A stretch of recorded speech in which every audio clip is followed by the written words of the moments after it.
This is the story of a man named Stanley.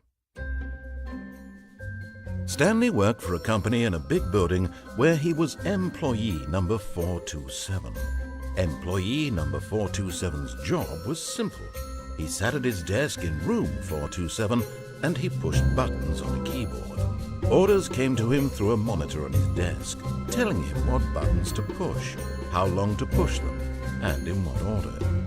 This is what employee 427 did every day of every month of every year. And although others might have considered it soul-rending, Stanley relished every moment that the orders came in, as though he had been made exactly for this job. And Stanley was happy.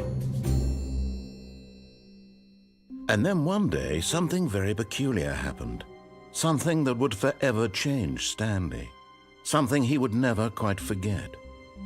He had been at his desk for nearly an hour when he realized that not one single order had arrived on the monitor for him to follow.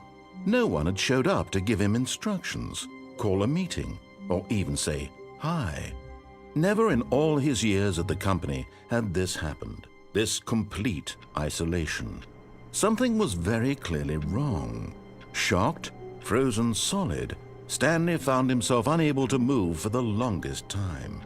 But as he came to his wits and regained his senses, he got up from his desk and stepped out of his office.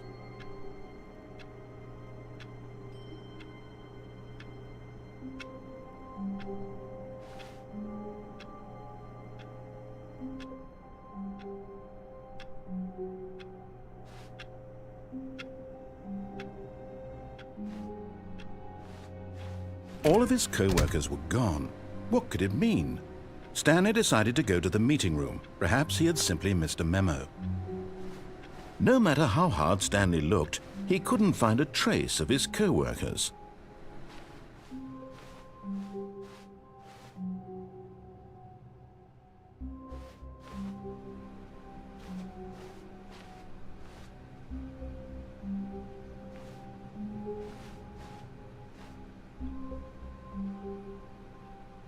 "Where are we going today?" the bucket asked. Stanley just smiled. Anywhere they went together would be perfectly fine with him.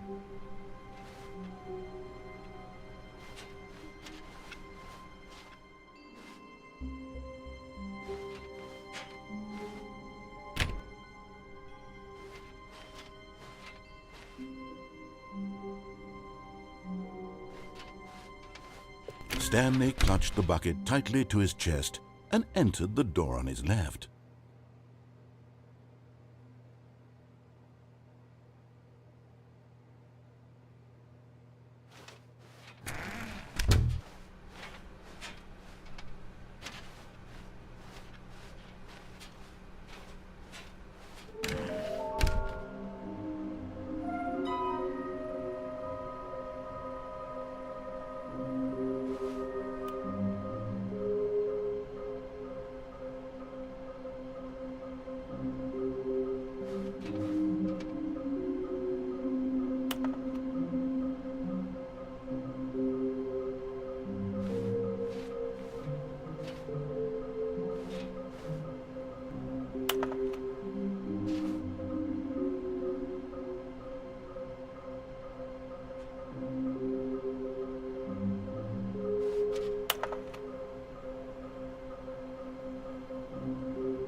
Coming to a staircase, Stanley and the bucket walked upstairs to the boss's office.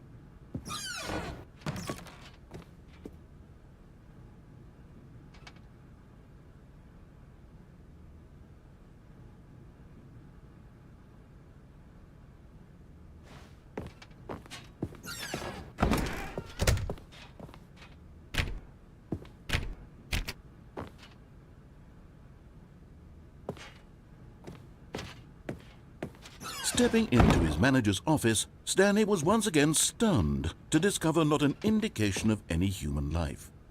Crushed by the weight of this revelation, Stanley may have broken down into an emotional dumpster fire if not for the soothing presence of the bucket. Even now, in his darkest of hours, did the bucket's warmth and guiding light pierce the dark clouds of confusion and chaos. It would be with him always. The bucket would, and he knew it. The two of them were inseparable. At this point, Stanley was so absorbed in the tender spiritual connection he shared with the bucket that he didn't notice the keypad behind the boss's desk. Nor in his bliss of simply being near the bucket did he have any notion that the PIN number for the keypad was 2845. But Stanley guessed the correct code by sheer luck. Was it that the bucket knew all along? Was the bucket guiding him? Yes, this is certainly the most logical explanation.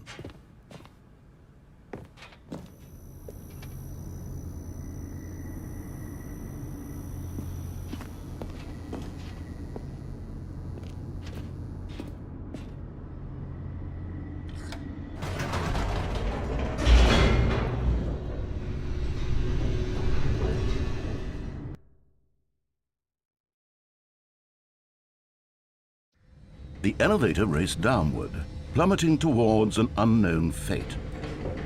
It would be all Stanley could do to keep himself together, if not for the bucket. Soothing him, comforting him, reassuring that in this darkest moment of uncertainty, he would be all right. The bucket is here for you, Stanley. Everything will be fine.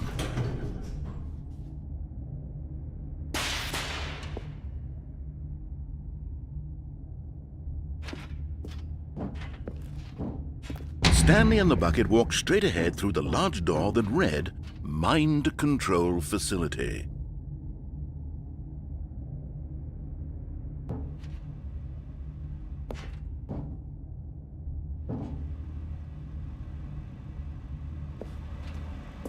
Although this passageway had the word escape written on it, the truth was that at the end of this hall, Stanley and the bucket would both meet a violent death. The door behind them was not shut. Stanley and the bucket still had every opportunity to turn around and get back on track.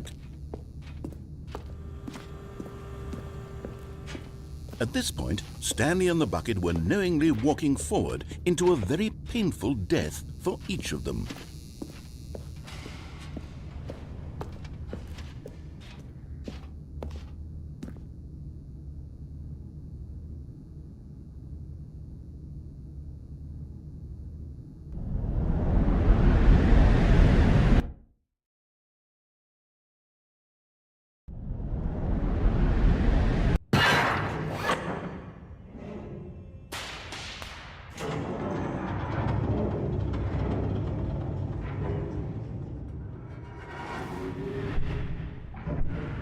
As the machine whirred into motion and Stanley and the bucket inched closer to their demise, Stanley reflected on how meaningless the bucket's warmth and comfort had turned out to be.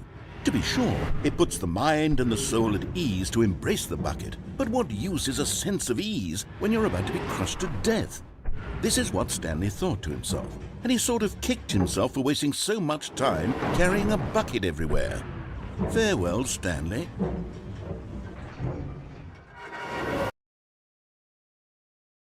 "Farewell, Stanley," cried the narrator, as Stanley and the bucket were led helplessly into the enormous metal jaws. In a single visceral instant, the bucket's life came to an end as it was crushed violently to death.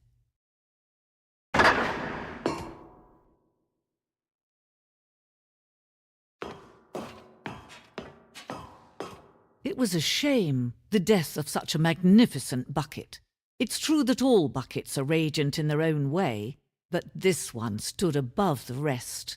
It was a glorious bucket to behold.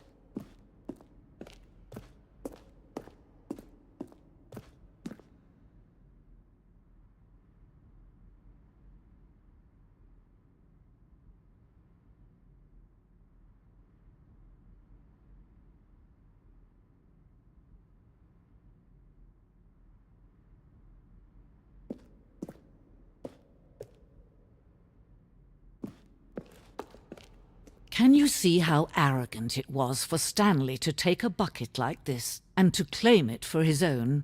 Can you see the hubris that blinded him?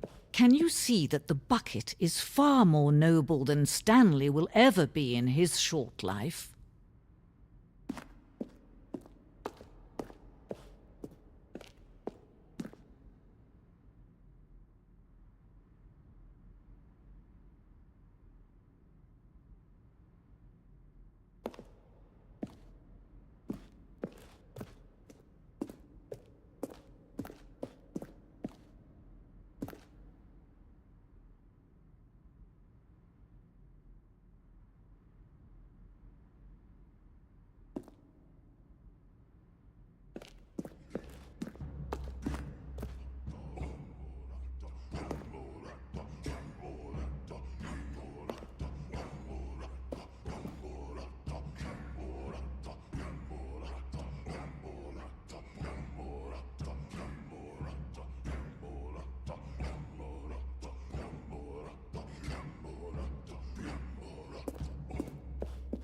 No man can own a bucket, and certainly not a bucket as dazzling to behold as this one. It is man who should kneel before the bucket.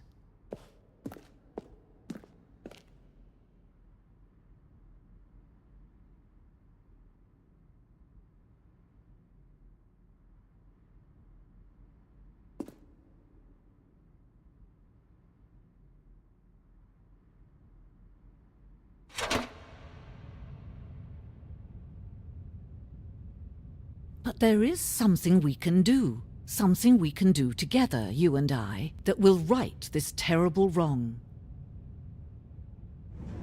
Let Stanley die. Let him be crushed by the machine. Don't reset the game. Don't give him another opportunity to run off with another beautiful bucket.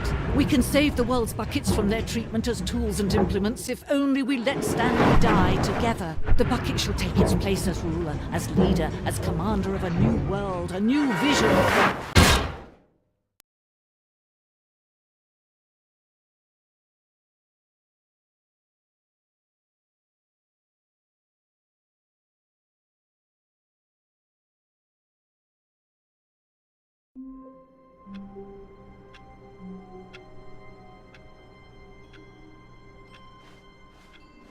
All of his co-workers were gone.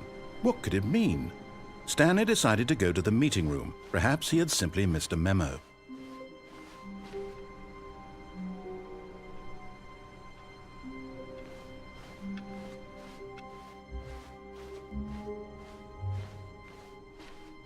When Stanley came to a set of 2 open doors, he entered the door on his left.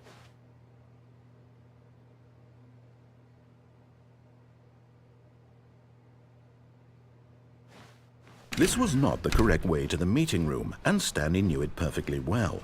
Perhaps he wanted to stop by the employee lounge first, just to admire it. Ah, yes, truly a room worth admiring. It had really been worth the detour after all, just to spend a few moments here in this immaculate, beautifully constructed room. Stanley simply stood here, drinking it all in.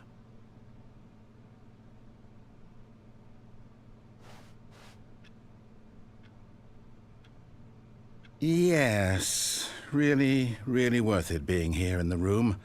A room so utterly captivating that even though all your co-workers have mysteriously vanished, here you sit looking at these chairs and some paintings. Really worth it.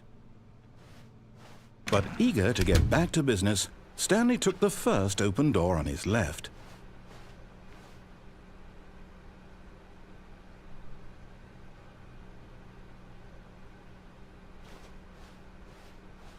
Stanley was so bad at following directions, it's incredible he wasn't fired years ago.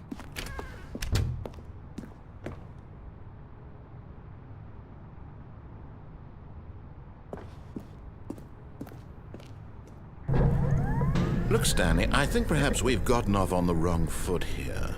I'm not your enemy, really, I'm not. I realize that investing your trust in someone else can be difficult, but the fact is that the story has been about nothing but you all this time. There's someone you've been neglecting, Stanley. Someone you've forgotten about.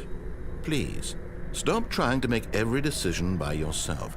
Now, I'm not asking for me, I'm asking for her. This is it, Stanley.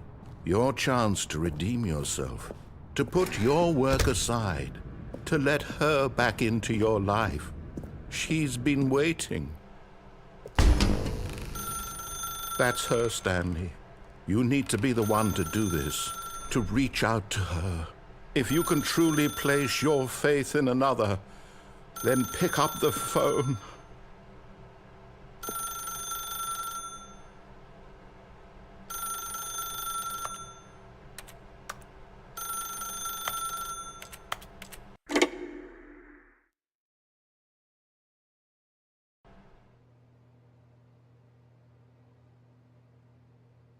Oh, Stanley, is that you?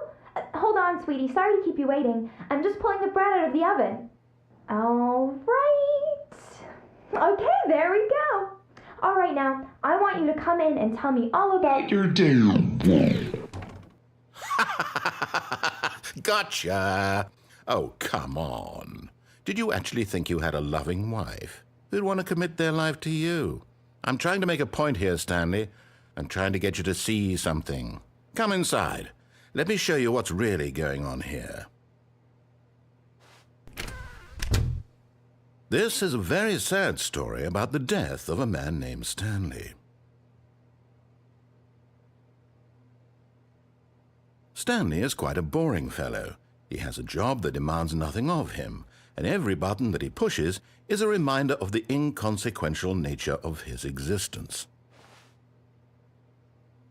Look at him there, pushing buttons, doing exactly what he's told to do. Now he's pushing a button. Now he's eating lunch. Now he's going home. Now he's coming back to work. One might even feel sorry for him, except that he's chosen this life. But in his mind, in his mind he can go on fantastic adventures. From behind his desk, Stanley dreamed of wild expeditions into the unknown, fantastic discoveries of new lands. It was wonderful, and each day that he returned to work was a reminder that none of it would ever happen to him. And so he began to fantasize about his own job. First, he imagined that one day while at work, he stepped up from his desk to realize that all of his co-workers, his boss, everyone in the building had suddenly vanished off the face of the earth. The thought excited him terribly. So he went further. He imagined that he came to two open doors and that he could go through either. At last, choice. It barely even mattered what lay behind each door. The mere thought that his decisions would mean something was almost too wonderful to behold. As he wandered through this fantasy world, he began to fill it with many possible paths and destinations. Down one path lay an enormous round room with monitors and mind controls. And down another was a yellow line that weaved in many directions, and down another was a game with a baby. And he called it the Stanley Parable. It was such a wonderful fantasy, and so in his head he relived it again, and then again, and again, over and over, wishing beyond hope that it would never end, that he might always feel this free. Surely there's an answer down some new path, mustn't there be? Perhaps if he played just one more time. But there is no answer. How could there possibly be? In reality, all he's doing is pushing the same buttons he always has. Nothing has changed. The longer he spends here, the more invested he gets, the more he forgets which life is the real one. And I'm trying to tell him this, that in this world he can never be anything but an observer, that as long as he remains here, he's slowly killing himself. But he won't listen to me. He won't stop. Here, watch this. Stanley, the next time the screen asks you to push a button, do not do it.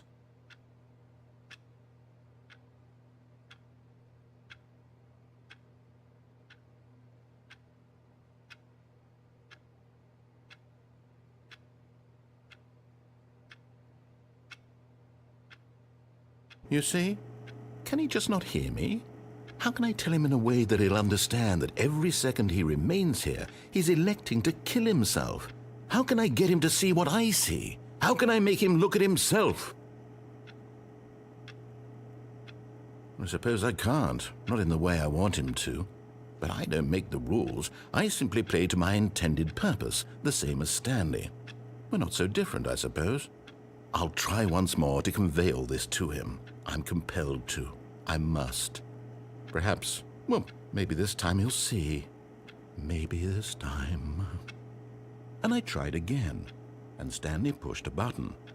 And I tried again, and Stanley pushed a button. And I tried.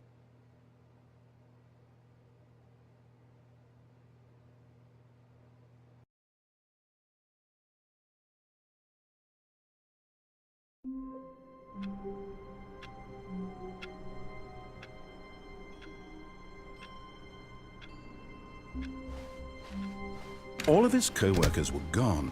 What could it mean? Stanley decided to go to the meeting room. Perhaps he had simply missed a memo.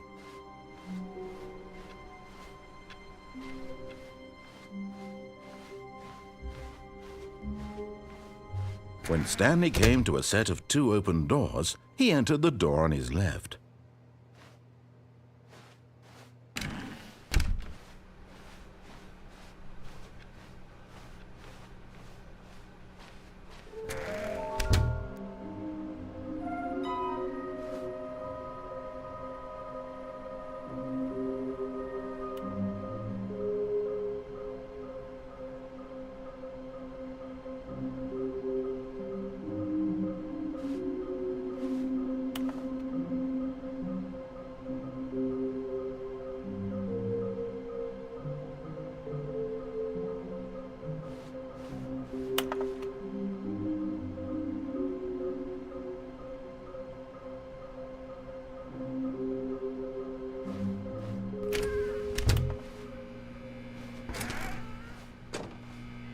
Stanley stepped into the broom closet, but there was nothing here, so he turned around and got back on track.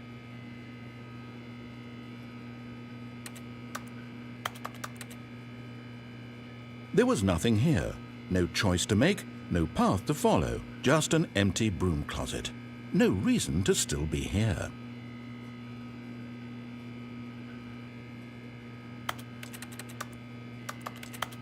It was baffling that Stanley was still just sitting in the broom closet. He wasn't even doing anything. At least if there was something to interact with, he'd be justified in some way. As it is, he's literally just coming to a staircase. Stanley walked upstairs to his boss's office.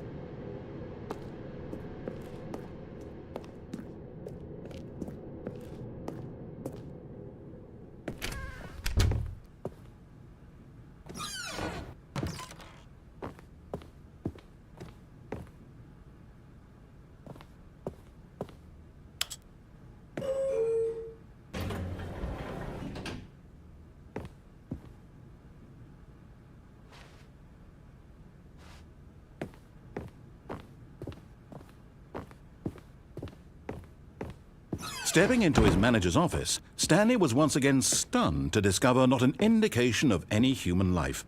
Shocked, unraveled, Stanley wondered in disbelief who orchestrated this. What dark secret was being held from him? What he could not have known was that the keypad behind the boss's desk guarded the terrible truth that his boss had been keeping from him. And so the boss had assigned it an extra secret PIN number, 2845. But of course, Stanley could, yet incredibly, by simply pushing random buttons on the keypad, Stanley happened to input the correct code by sheer luck. Amazing. He stepped into the newly opened passageway.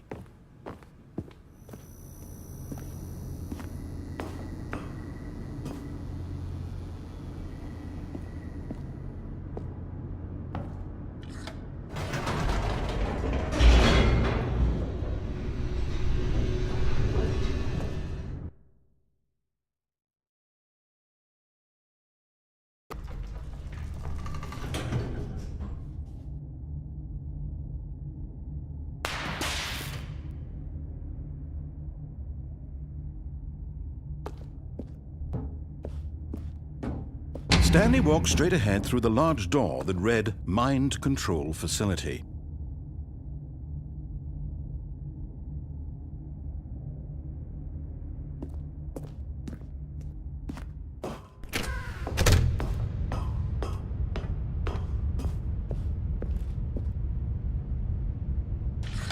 The lights rose on an enormous room packed with television screens. What horrible secret did this place hold? Stanley thought to himself. Did he have the strength to find out?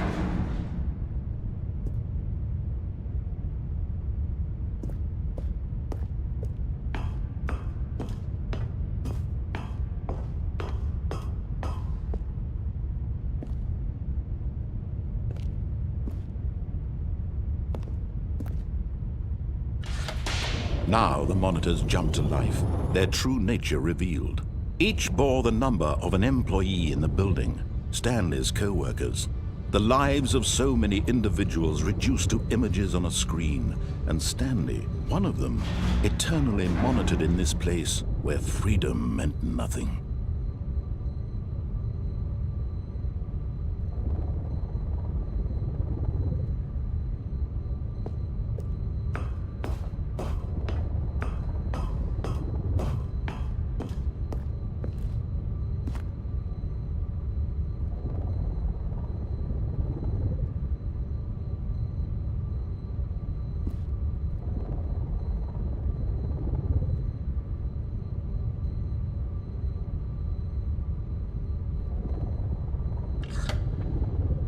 This mind control facility, it was too horrible to believe. It couldn't be true. Had Stanley really been under someone's control all this time? Was this the only reason he was happy with his boring job? That his emotions had been manipulated to accept it blindly? No, he refused to believe it. He couldn't accept it. His own life in someone else's control? Never! It was unthinkable, wasn't it? Was it even possible? Had he truly spent his entire life utterly blind to the world? But here was the proof, the heart of the operation. Controls labeled with emotions, happy or sad or content, walking, eating, working, all of it monitored and commanded from this very place. And as the cold reality of his past began to sink in, Stanley decided that this machinery would never again exert its terrible power over another human life. For he would dismantle the controls once and for all.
And when at last he found the source of the room's power, he knew it was his duty, his obligation, to put an end to this horrible place and to everything it stood for.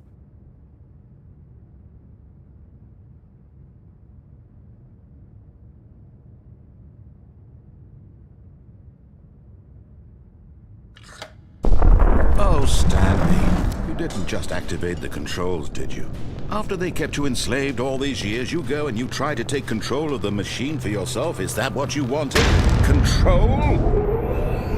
Oh, Stanley, I applaud your effort, I really do. But you need to understand, there's only so much that machine can do.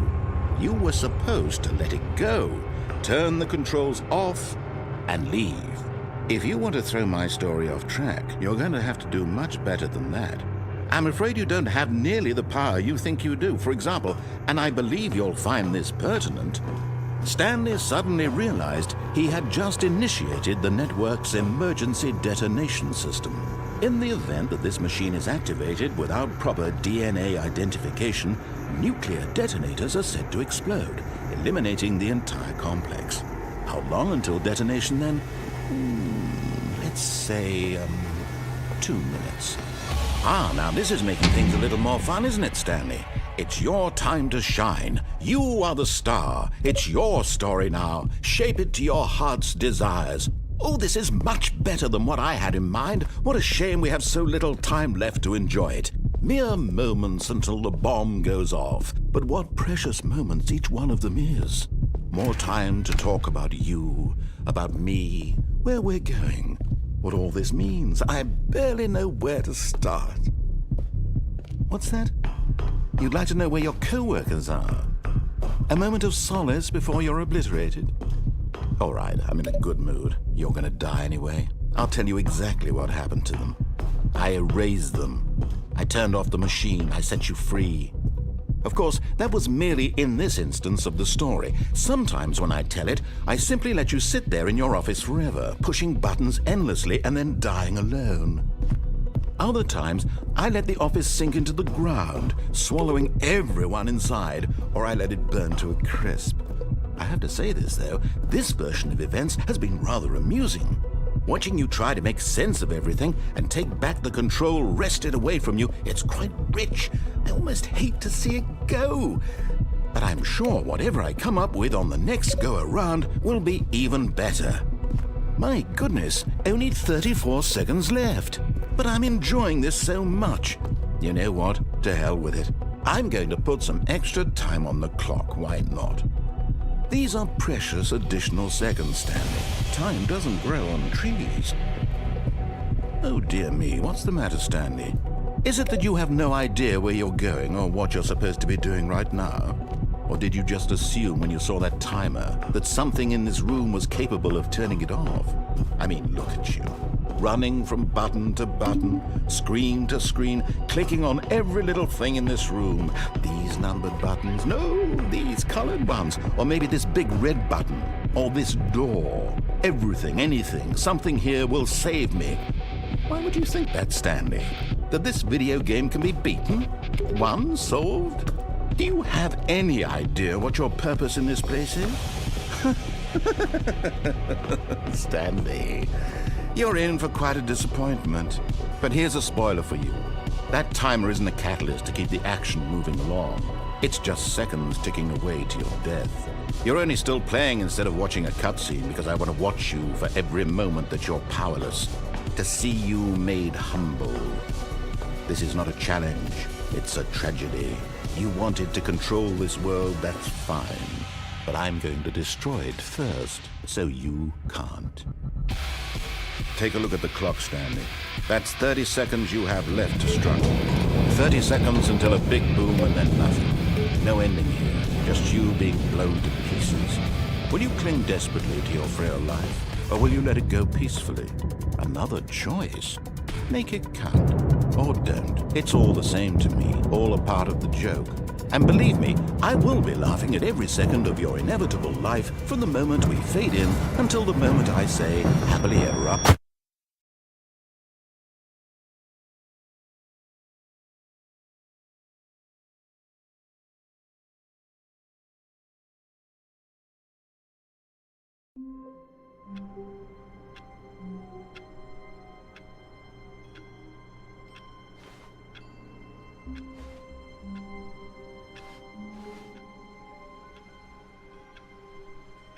All of his co-workers were gone.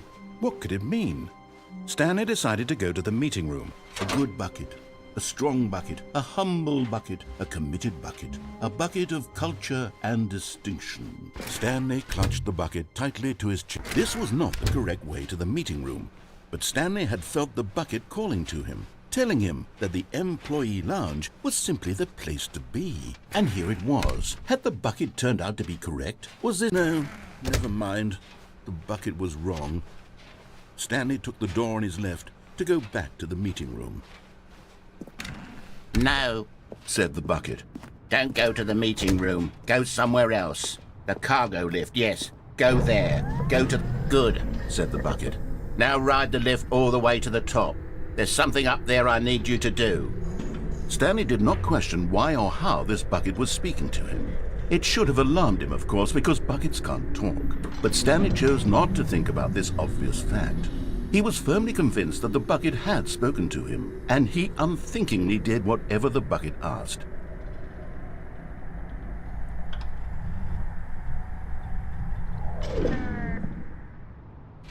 In here. Said the bucket. Go into this dark room over here. Stanley once again obeyed blindly.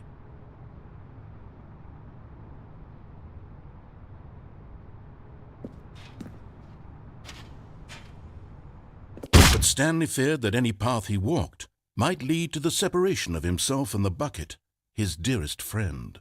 So he threw himself to his death, that they might die in one another's arms. How deeply touching.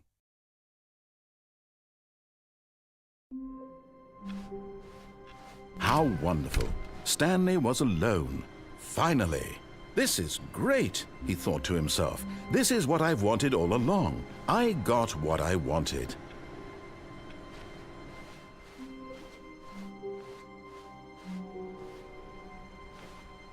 Ah, the embrace of an old friend, a weathered companionship that stands the test of time.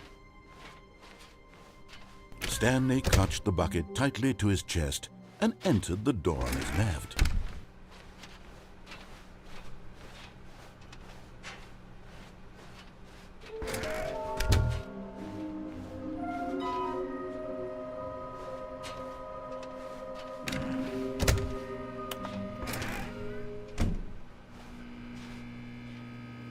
Oh, Stanley, can you feel it?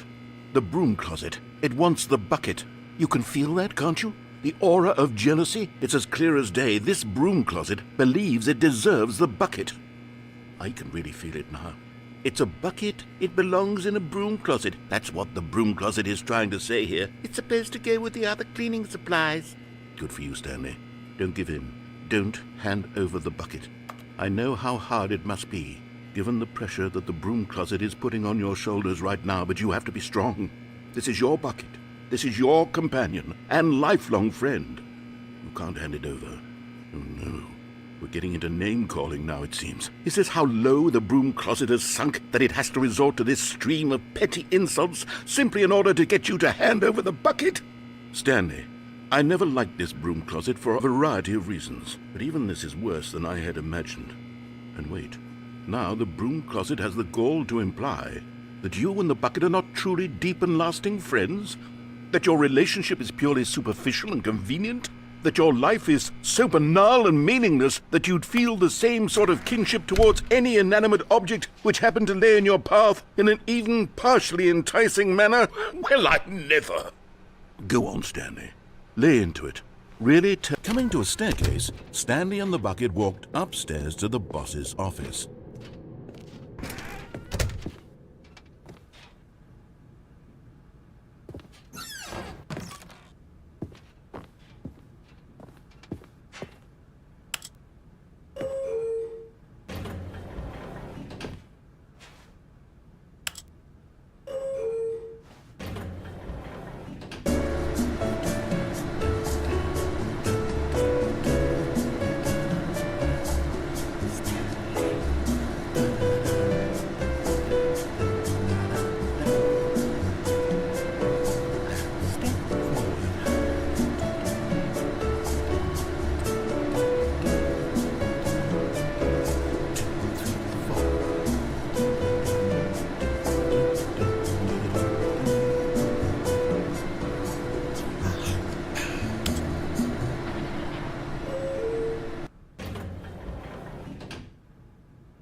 Stepping into his manager's office, Stanley was once again stunned to discover not an indication of any human life. Crushed by the weight of this revelation, Stanley may have broken down into an emotional dumpster fire if not for the soothing presence of the bucket. Even now, in his darkest of hours, did the bucket's warmth and guiding light pierce the dark clouds of confusion and chaos. It would be with him always. The bucket would, and he knew it. The two of them were inseparable. At this point, Stanley was so absorbed in the tender spiritual connection he shared with the bucket that he didn't notice the keypad behind the boss's desk.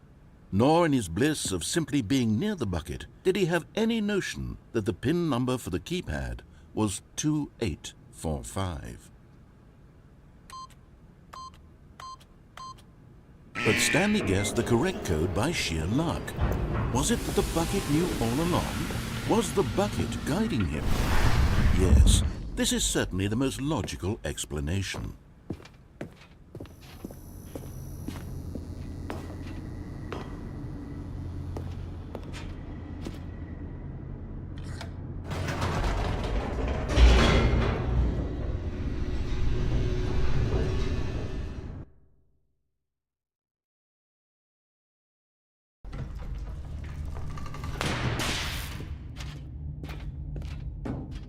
Stanley and the bucket walked straight ahead through the large door that read, Mind Control Facility.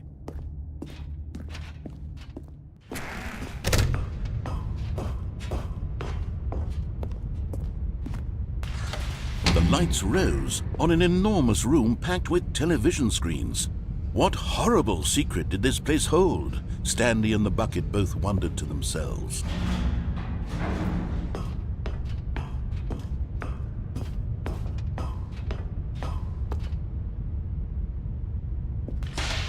The monitors jumped to life, and Stanley nearly dropped the bucket in shock. Everyone in the office was being videotaped, monitored like guinea pigs. The bucket had never seen anything like this, and it very nearly burst into tears as Stanley cradled it gently, reassuring it that everything would be fine.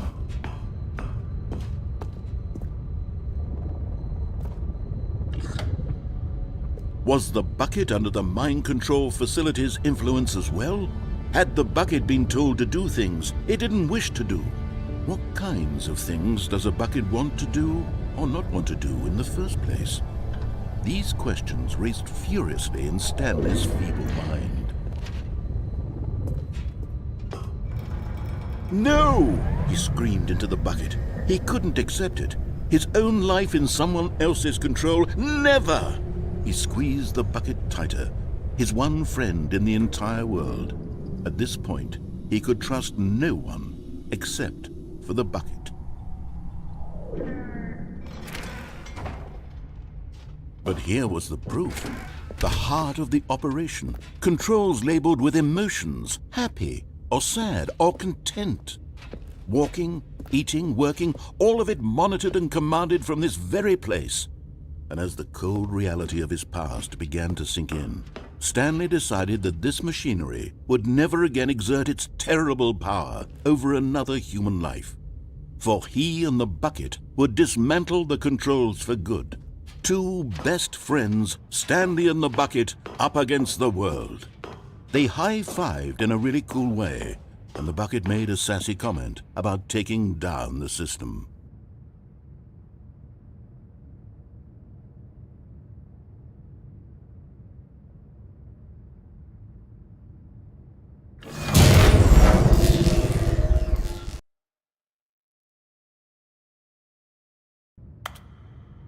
Stanley and the bucket waited in blackness. Was it over? Yes, they had done it.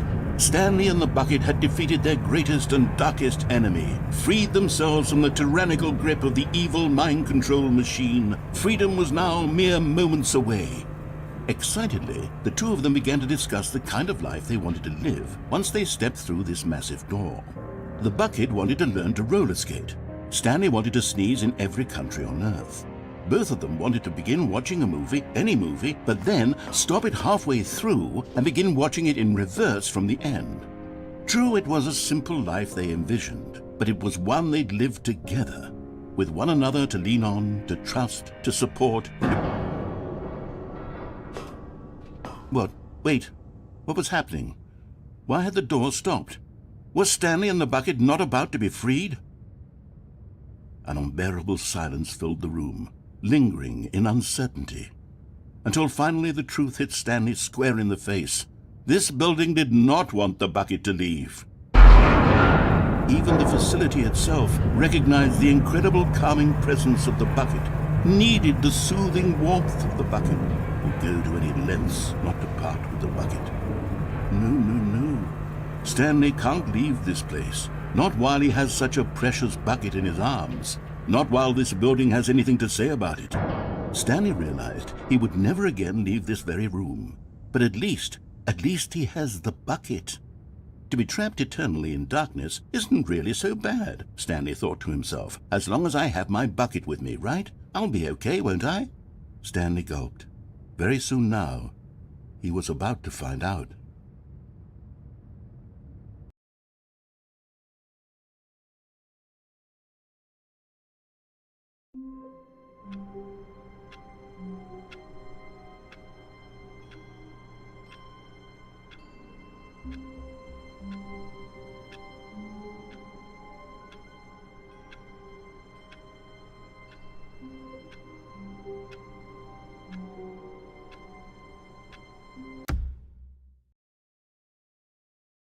Well, I think that's enough for this. I continue on, but quite frankly, we'll be going around in circles. So, thanks for watching, guys. It was just a test to see if it works all right.